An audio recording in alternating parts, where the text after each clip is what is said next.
we're looking, hi, greetings, good evening. We're looking at the subfractures in the building there, the Millennium Tower. We come to the Millennium Tower in a minute. That's where I believe the sinkholes are, in front, between the two buildings. And you can just see the subfracture lines that go across. There. Do you see that? There. Going all along the road. So you can see subfractures and where the wavelength obviously come in.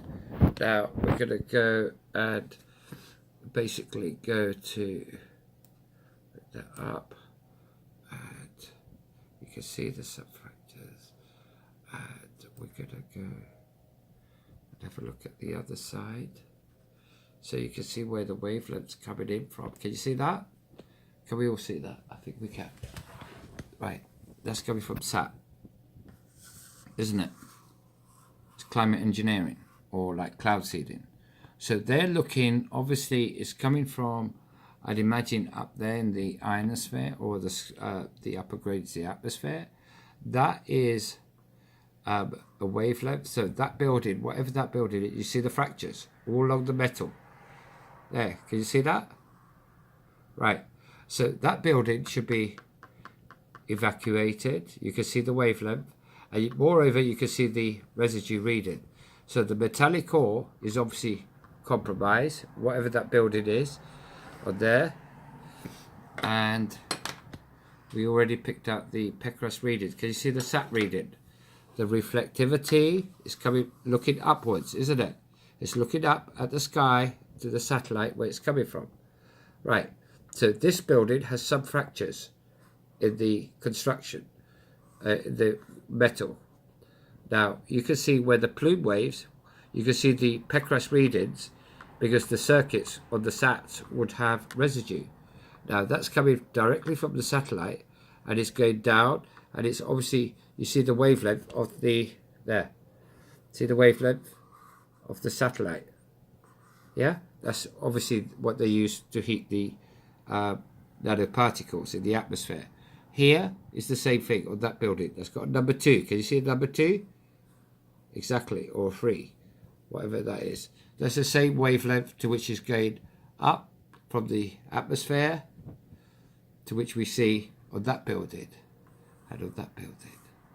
That's climate engineering. See the e.m.p pulse residue on the building? That's climate engineering. On the road, you have the same. They will put in, this is how you have sinkholes generated. Right, now we sort of like make a copy. Can you see that? Now I think you can see it. Right, there you go. So we take a copy of that. Don't worry, I'll post my film up. Make a copy, and this is entitled Sinkholes in Millennium Tower Displacement. Right, that, and we come out of that in a minute. And we go close that file. We're going to go, we already looked at the other one, which is the given read. We're looking at the top view, which is on here. This is what we're looking at. That's what we looked at. And we converted the image into displace and occlusion imaging to work out where the sinkholes are in the road topography, in the topography environment. So we found out a bit already. So we go here, and I believe it's that one. And there you have it. There's that one. And we go limited displacement, and there we have the limited displacement view. And when you look at the limited displacement view, you can also see here in the road where the sinkholes are. This is a limited displaced imaging, but you can already see where the metal is partly like would be a lot more weak. The structure, the architectural structure, would be a lot more weak. And you see the residue from what looks like it comes from the satellite or the pulse. So it's got fracture readings, it's got pulse readings, which I could show you. The dark plume is like the equivalent of pressure density. So as you have the e.m.p, which is a form of microtesla energy that comes from the satellite when they heat the nanoparticles, you can see where they're corroding the building. It looks like corrosion. It also looks like a form of where you've got sinkholes in the ground those dark plumes, they're like sinkholes, isn't it? So they microwave and put microtesla energy in a form of geoengineering, and that causes sinkholes. You see, and the skyscrapers would sink, they're lower, and they tilt. The metallic structure would get weak, and that's what they were doing.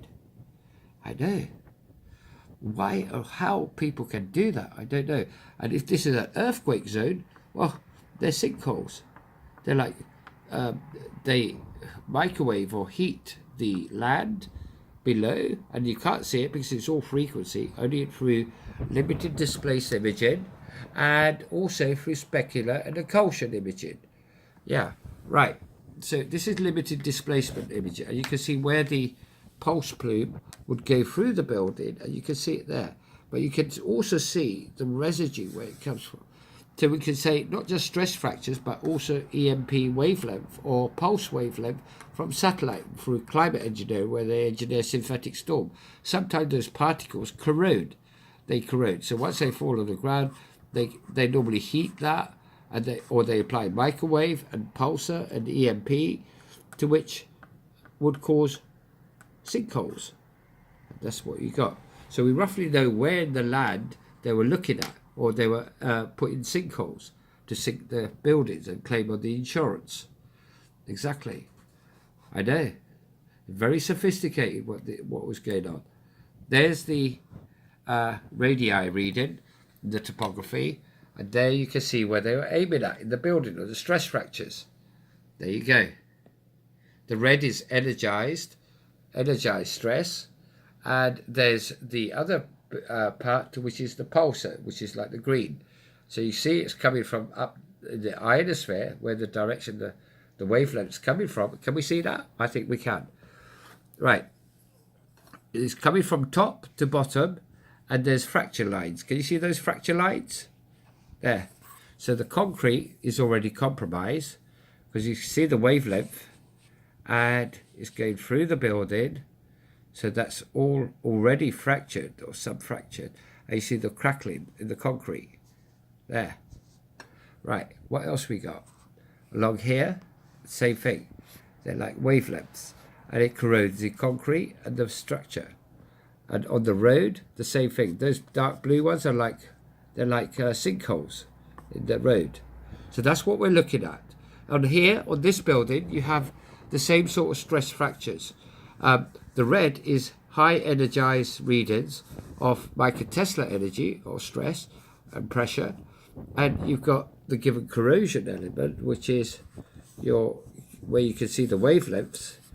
And you can see the wavelengths, and that is all climate engineering. And you also have stress fractures. You can see that in the wavelength. And there is the Pecras reading from satellite. Can you see that? Can you see that blue photon? Sort of like, you can just about see it. There. You see that? That's how the circuits are imaged. And along here, you've got energized readings going upwards, and you've got energized reading here. So there could be a sinkhole going that way on the land, and you've got those spheres, which is from satellite. They're like photons. Pulse photons from satellite. They heat the nanoparticles and corrode the land and create sinkholes. The sinkholes generated between the two buildings. There, and you see what they're doing? They're microwaving and putting EMP and pulsar, ladies and gentlemen, to create a sinkhole. There you go. So I don't know whether you should evacuate the building, but I think as a precaution, anything could happen, and it's better safe than sorry. But it's down to the DA's office, what they think, or the EPA, or the City Hall.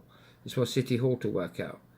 At least we've discovered the anomaly. Here, you can see the stress fractures. So you look at the wavelength on the edge, and you can already see the corrosion and where they were looking at. So they're looking to corrode the building through EMP. And there's the wavelength. You can see it. I can see it. This microtesla energy reading, and in the road it's like there's a fault line, or like they're trying to create a sinkhole. Those blue readings are energized photons from nuclear power sat or EMP sat. There you go. Thank you for taking the time and effort to listen.